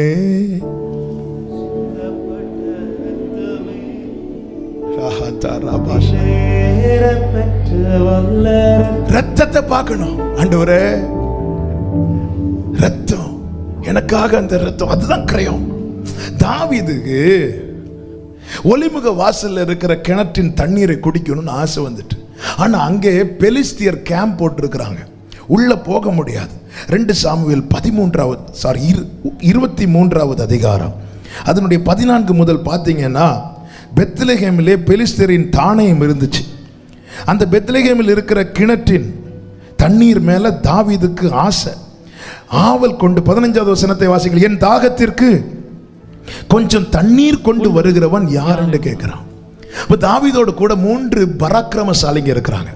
அந்த 3 பராக்கிரமசாலிகள் என்ன செய்கிறார்கள்? 16வது வசனம். அப்பொழுது இந்த 3 பராக்கிரமசாலிகளும் பெலிஸ்தரின் பாளையத்திலே துணிந்து அவர் கேட்டுட்டாரு, துணிந்து போ, செத்தா சாகுறேன், அதுதான் துணிந்து போய் பெத்லெகேமின் ஒலிமுக வாசலில் இருக்கிற கிணற்றிலே தண்ணீரை மொண்டு தாவீதினிடத்தில் கொண்டு வந்தார். அதை எடுத்து தாவீதினிடத்தில் கொண்டு வராங்க. அடுத்த வசனத்தை வாசிங்க. கர்த்தாவே, கர்த்தாவே, பிராணனை எண்ணாமல், தங்கள் பிராணனை எண்ணாமல் போய் வந்த அந்த மனுஷரின் இரத்தத்தை குடிக்கும் இந்த செயல் எனக்கு தூரமாயிருப்பதாக. நல்ல கவனமா கேளுங்க. தாவீதுக்கு தாகம் வந்துட்டு, தாவீதுக்கு அந்த பெத்லகேம் ஒலிமுக வாசல்ல இருக்கிற கிணற்றின் தண்ணீரை குடிக்கணும்னு ஆசை. ஆனா அங்க போக முடியாது, அங்க பெலிஸ்தியர் இருக்கிறாங்க. இப்ப தாவீதின் ஆசை யார் நிறைவேற்றுவா? கேட்கிறார், என் தாகத்துக்கு யார் தண்ணீர் கொண்டு வர போகிறார்? இந்த 3 பராக்கிரமசாலிகள், ஷம்மா உட்பட தாவீதோடு இருந்த 3 பராக்கிரமசாலிகள் என்ன செய்யறாங்க? செத்தாலும் பரவாயில்ல, அவர் கேட்டதை கொடுக்கணும்னு சொல்லிட்டு துணிந்து அந்த பாளையத்துக்குள்ள போய் தாவீதுக்கு ஒரு கிளாஸ் தண்ணி எடுத்து கொடுக்கறாங்க. தாவீது நான் கேட்ட தண்ணீர் கிடைத்தது என்று பார்க்கல, இதற்கு பின்னாக இருக்கிற கிரயத்தை பார்த்தார். தங்கள் பிராணனை எண்ணாமல், அவர் சொன்ன வார்த்தையை கேட்டீங்களா? அந்த மனுஷரின் ரத்தம்.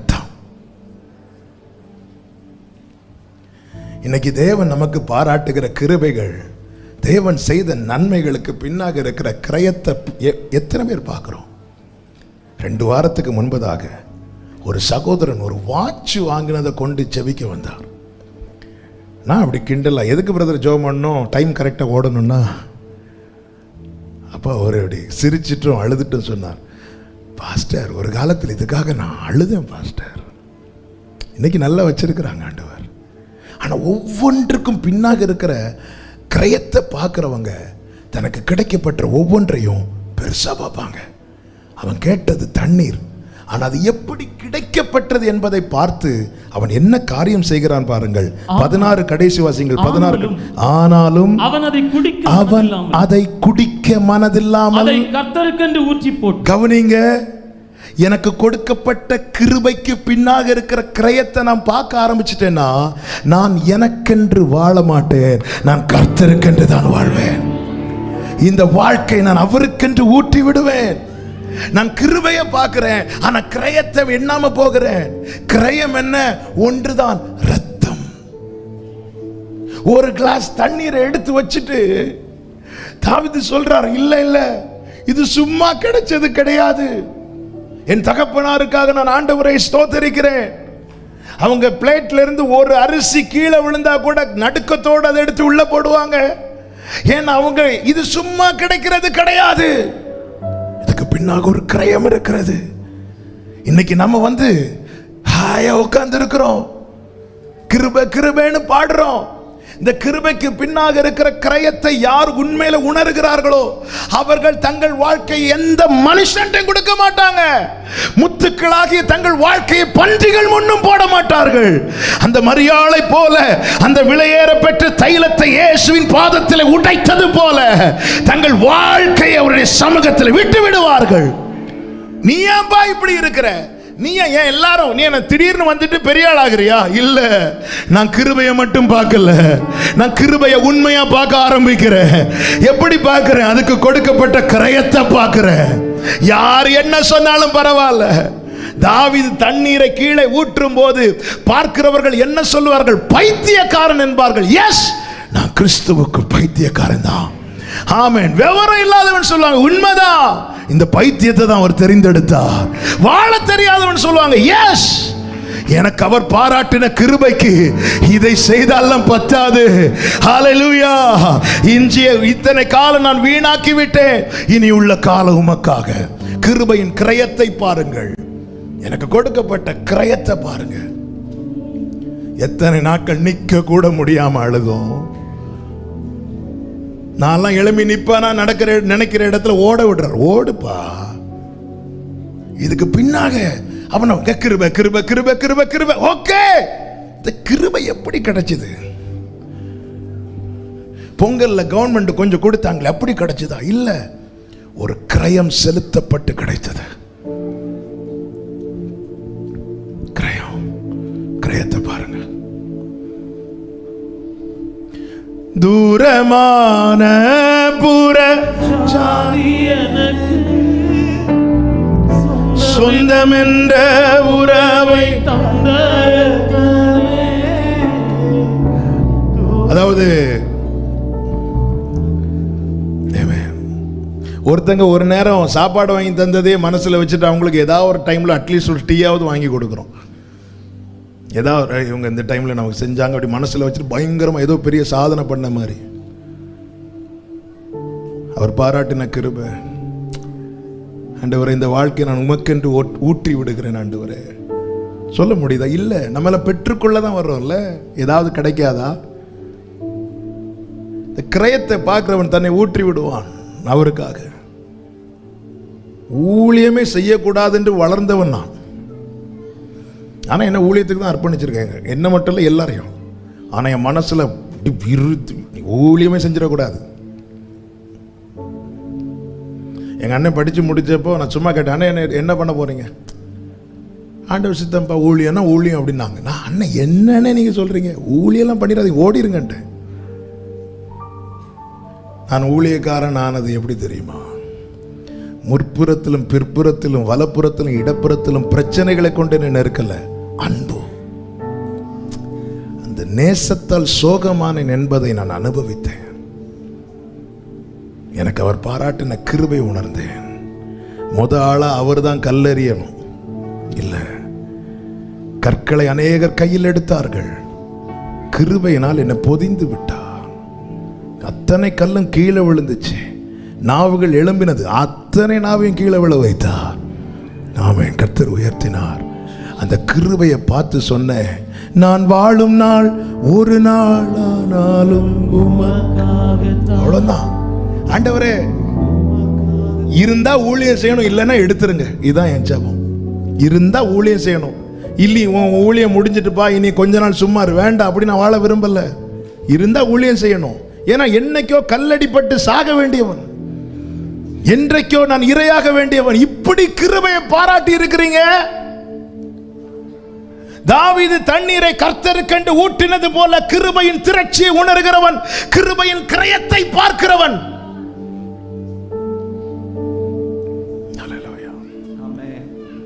நம்ம ஆண்டவருக்கு கொடுப்போங்க, நம்மளதான் கேட்கிறாருங்க அவரு. இன்னைக்கு கொடுக்கிறவங்க 1000 பேர் இருக்கிறாங்க ஆண்டவருக்குன்னு. தன்னை கொடுக்கிறவன் யார்? ஆண்டவரை ஊற்றுறேன். பவுல் சொல்றார், நான் வார்க்கப்பட்டு போகிறேன் அப்படிங்கிறார். நான் வார்க்கப்பட்டு போனாலும் என் ஜீவனை நான் அருமையாக என்ன, ஏன்னா அவர் எனக்கு பாராட்டின கிருபை பெருசு. அப்போஸ்தலர் 2 பெயர் பெறுவதற்கு எவ்வளவு பாத்திரம் இல்லாத என்னை பேதுரு, யோவான், யாக்கோபு வந்து கை கொடுக்கிற அளவுக்கு என்னை உயர்த்தி வைத்திருக்கிறார் என்றால் அவர் எனக்கு பாராட்டின கிருபை பெரியது. பிராகாரத்தில் கூட நிற்க தகுதியற்ற என்னை அவருடைய சமூகத்தில் கொண்டு பரிசுத்தவான்கள் நடுவில் உட்கார வைத்து அப்பா பிதாவே என்று அழைக்கத்தக்க புத்திர ஸ்வீகாரத்தை தந்திருக்கிறார் என்றால் அவர் எனக்கு பாராட்டின கிருபை பெரியது. கிருபையை மட்டும் பார்க்காதே, கிருபைக்கு பின்னாக இருக்கிற கிரயத்தை பார். ரத்தம் தெளிக்கப்பட்ட வீட்டுக்குள் இருக்கிறவர்கள் பஸ்காவை ஆசரிக்கிறாங்க. வெளியே நிற்கிற கர்த்தர் ரத்தத்தை பார்க்கிறார். உள்ளே ஜனங்க, வெளியே கர்த்தர், நடுவில் ரத்தம். அதுதான் கிருபை. கிரயத்தை பார். ஒரு காரியத்தை சொல்லி நான் ஜெபிக்கிறேன், நேரம் போய்விட்டது. கிருபையின் நியமத்தை அறிந்து கொள். எபேசியர் 3வது அதிகாரம் அதனுடைய 2வது வசனம். உங்களுக்காக எனக்கு அளிக்கப்பட்டிருக்கிற தெய்வ கிருபைக்குரிய நியமமும் இன்னதென்று கேட்டிருப்பீர்கள். கிருபைக்கு ஒரு நியமம் இருக்கிறது. அதனாலதான் கிரியைகளை கவனிக்கிறார்.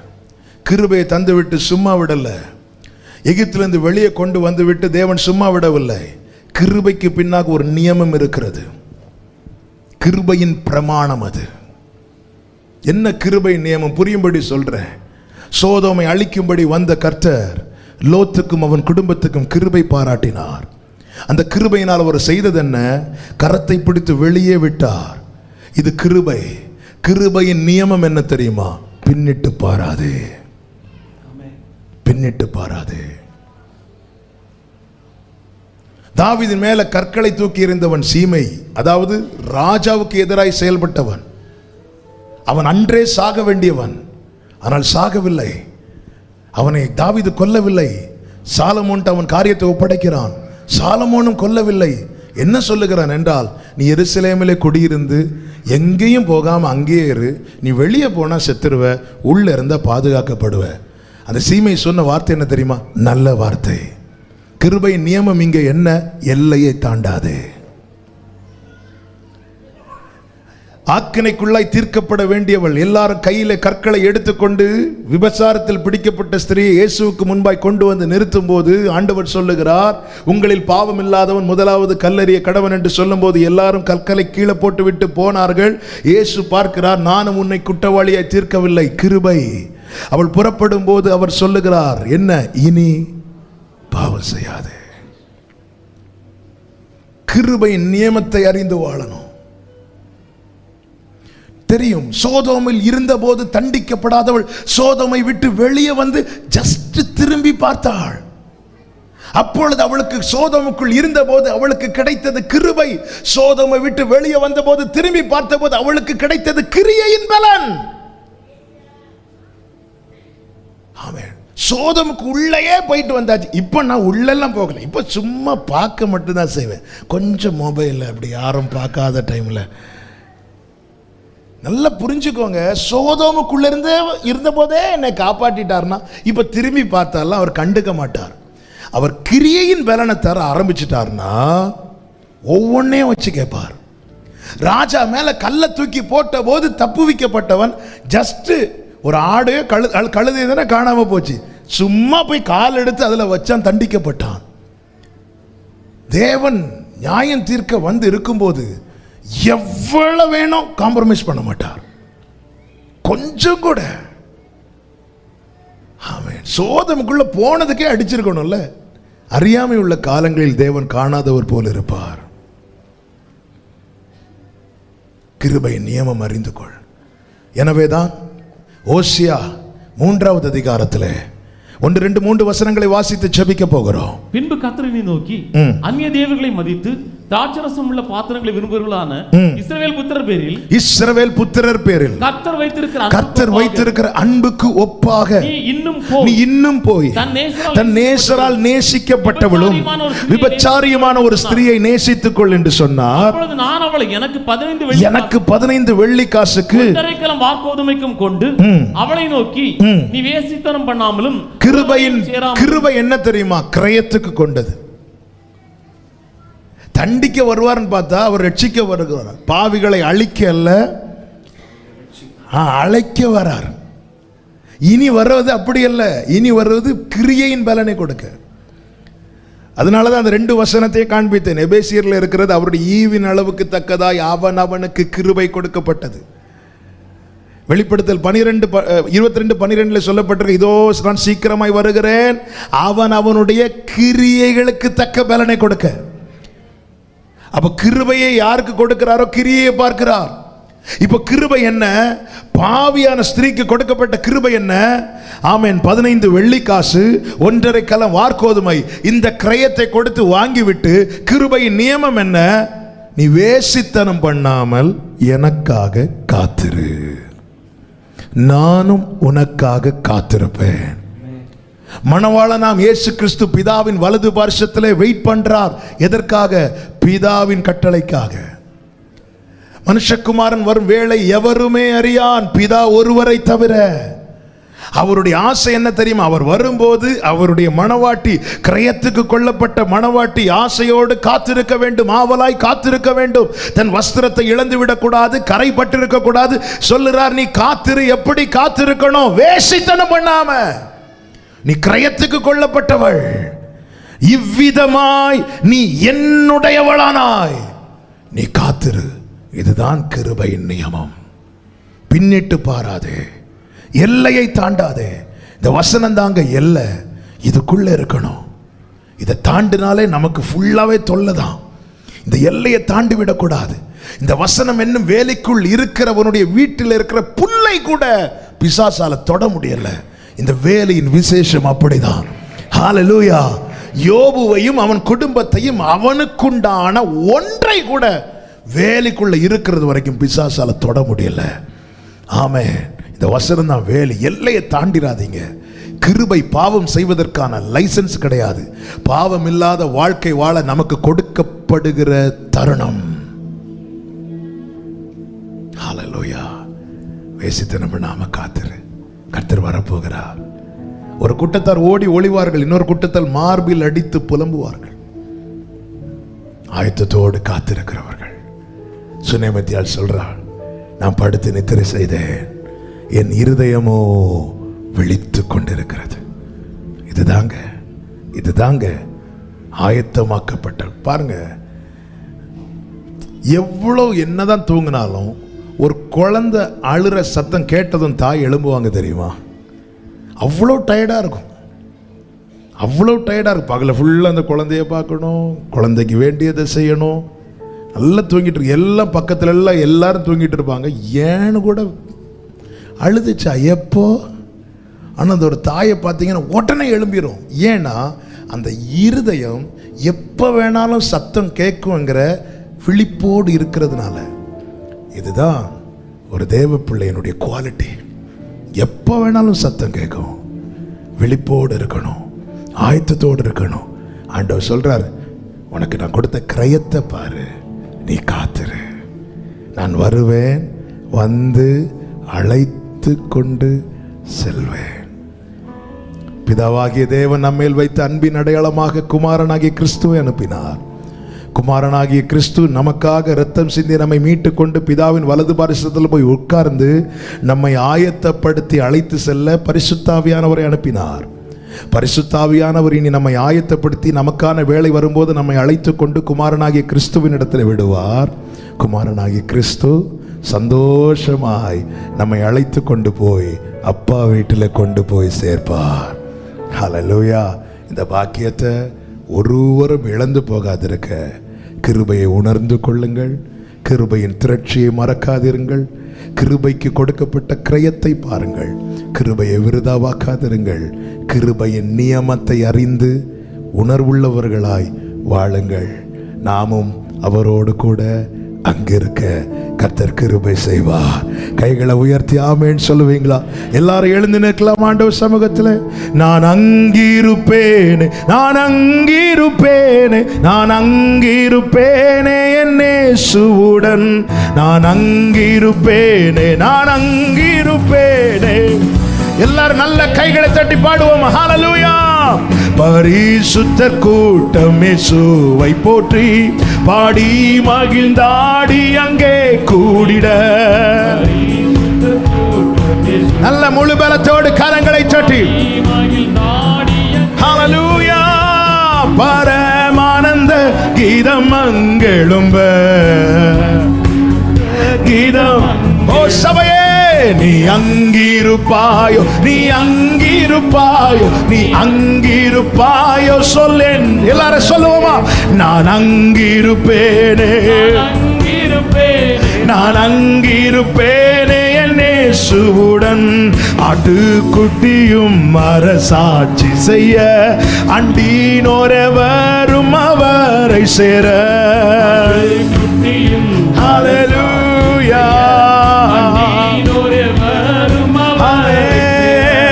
அன்பர் அன்றெல்லாம் கண்ணீரும் துடைக்க. நீ அங்கிருப்பாயோ, நீ அங்கிருப்பாயோ, நீ அங்கிருப்பாயோ சொல் என் சபையே. நான் அங்கிருப்பேன் சொல்லுங்க. ஓ ஹல்லேலூயா. நான் அங்கிருப்பேன் என் இயேசுவுடன். பேதுரு பவுலும் யோவானும் அங்கே, பின்னும் முற்பிதாக்கள் அப்போஸ்தலரும்.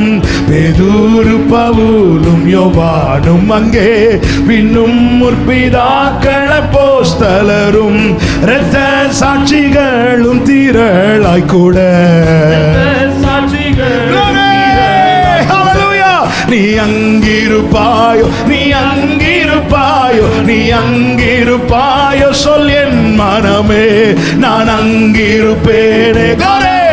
ஒருவர் கூட இழந்து விடக் கூடாதப்பா. நான் அங்கிருப்பேன், நான் அங்கிருப்பேனே.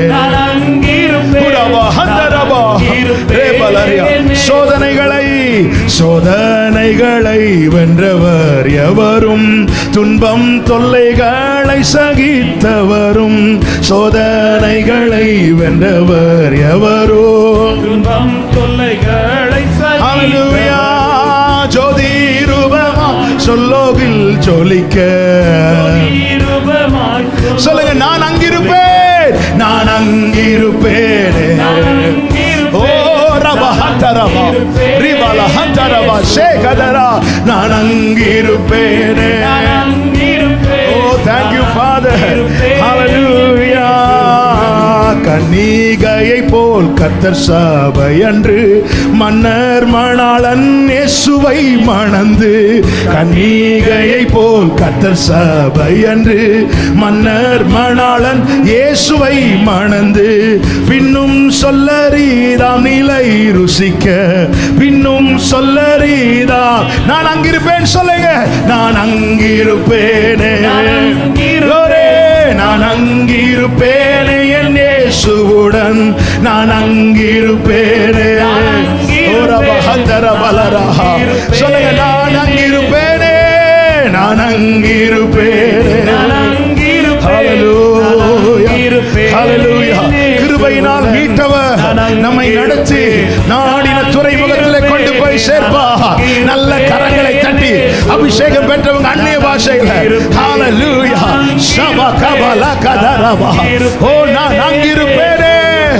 ஓ பேதுரு, யோவான், யாக்கோபு, முற்பிதாக்கள், இரத்த சாட்சிகள் அவர்களோடு கூட சேர்ந்து அவருடைய சமூகத்தில் அவருடைய மனவாட்டியால் நான் அங்கிருப்பேன். ஆண்டவரே விட்டுறாதீங்கப்பா, சபையை விட்டுறாதீங்கப்பா. உமக்குள்ளாய் மறைச்சு நீர் எடுத்துக்கொள்ளும், நீர் பரிசுத்தப்படுத்தும். சிறு பிள்ளைகள், வாலிபர்கள், பெரியவர்கள், முதியவர்கள் என எப்படி நோவாவின் குடும்பம் முழுவதும் வேலைக்குள்ளே காணப்பட்டார்களோ, உம்முடைய சமூகத்தில் உம்முடைய வாசஸ்தலத்தில் அத்தனை பேரும் காணப்படத்தக்கதால் நாங்கள் கிருபையை உணர்ந்து நடக்க. ஓ ரபல கபத ரப சதரபல ஏரபல ரதன ஹந்தரபா உடரபலரே, நான் அங்கிருப்பேன். Glory, glory, glory, glory, glory, glory. Hallelujah, hallelujah, hallelujah, hallelujah, hallelujah, hallelujah, hallelujah, hallelujah, hallelujah. ரெண்டு கரங்களை வானத்துக்கு நேராக உயர்த்தி, தன்னுயிரே பாவிகள்கா தன்னவரா நீயும், தன்னுயிரே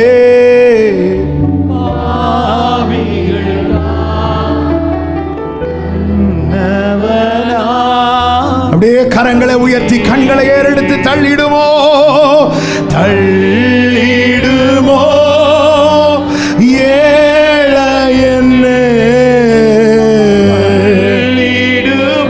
விட்டுறாதீங்கப்பா.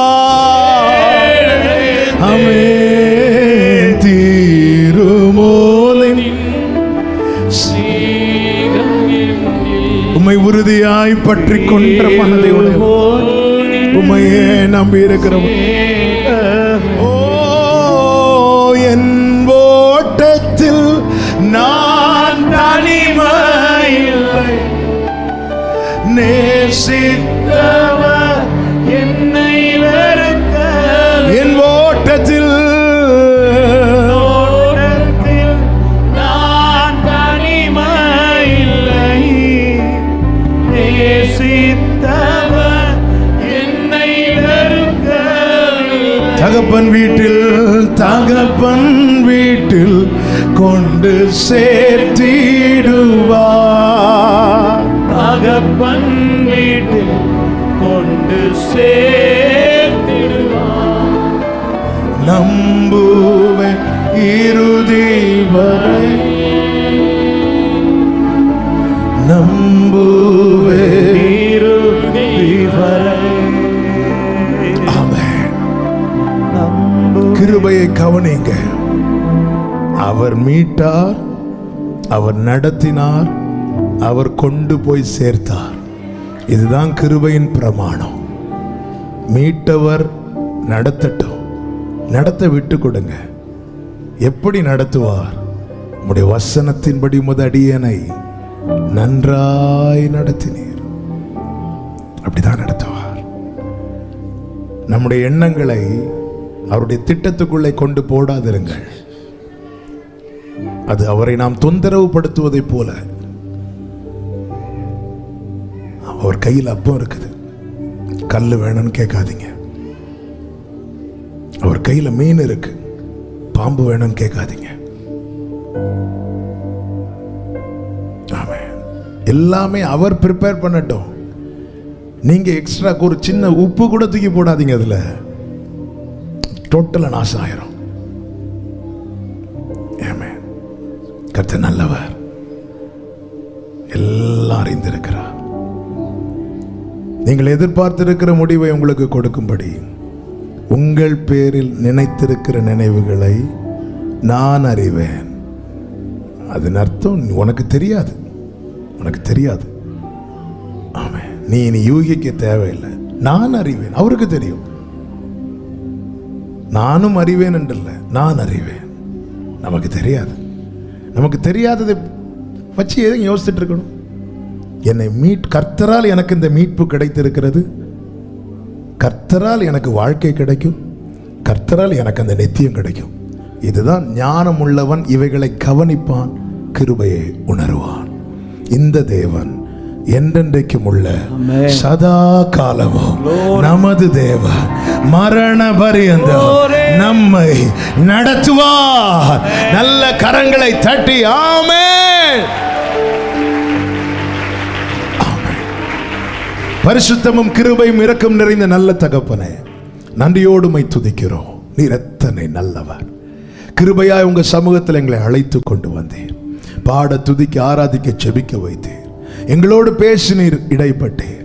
நாங்கள் பாடினது போல ஒருவர் கூட ஆண்டவரை இழந்து விடக்கூடாது. அங்கே உம்மோடு இருக்கணும்ப்பா. ஆண்டவரே, நீர் எத்தனை நல்லவர். அந்த பாக்கியம் கர்த்தரால் மீட்கப்பட்டவர்கள் ஆனந்த களிப்புடன் பாடி சியோனுக்கு வருவார்கள். சஞ்சலம் தவிப்பும் ஓடி போகத்தக்கதாய் நித்திய மகிழ்ச்சி அவர்கள் தலையின் மேல் இருக்கும் என்று சொல்லப்பட்ட வார்த்தையை ஆண்டவர் ஒவ்வொருவர் மேலும் வைத்து சொல்லி ஆசீர்வதித்து ஜெபிக்கிற ஆண்டவரே, அப்படியே உம்முடைய பிள்ளைகள் சுதந்திரிப்பார்களாக. கிருபைக்குள்ள மறைத்துக் கொள்ளும், சமாதானத்தோடு அனுப்புவீராக. தேவ கிருபை ஒவ்வொருவரையும் சூழ்ந்து கொள்ளட்டும். இந்த வாரம் மகிழ்ச்சியின் வாரமாய், ஆசீர்வாதமான வாரமாய், நல்ல செய்திகளை கேட்கிற வாரமாய் காணப்பட கர்த்தர் கிருபை செய்யும். கிருபைக்குள்ள மறைத்து காத்துக்கொள்ள எல்லா மகிமைகள் உமக்கு செலுத்துகிறோம். இரட்சகர் இயேசு கிறிஸ்துவின் நாமத்தில் பிதாவே, ஆமென். சேர்ந்து சொல்லும், என் ஆத்துமாவே கர்த்தரை ஸ்தோத்திரி, முழு உள்ளமே அவருடைய பரிசுத்த நாமத்தை ஸ்தோத்திரி. என் ஆத்துமாவே கர்த்தரை ஸ்தோத்திரி, கர்த்தர் செய்த சகல உபகாரங்களை மறவாதே. ஆமென். நம்முடைய கர்த்தராகிய இயேசு கிறிஸ்துவின் கிருபையும் பிதாவாகிய தேவனுடைய அன்பும் பரிசுத்த ஆவியானவருடைய ஐக்கியமும் சிநேகமும் பாதுகாவலும் நம் அனைவரோடும் எல்லா பரிசுத்தவான்களோடு கூட கர்த்தருடைய வருகை மட்டும் தங்கி இருப்பதாக. ஆமென். ஹல்லேலூயா.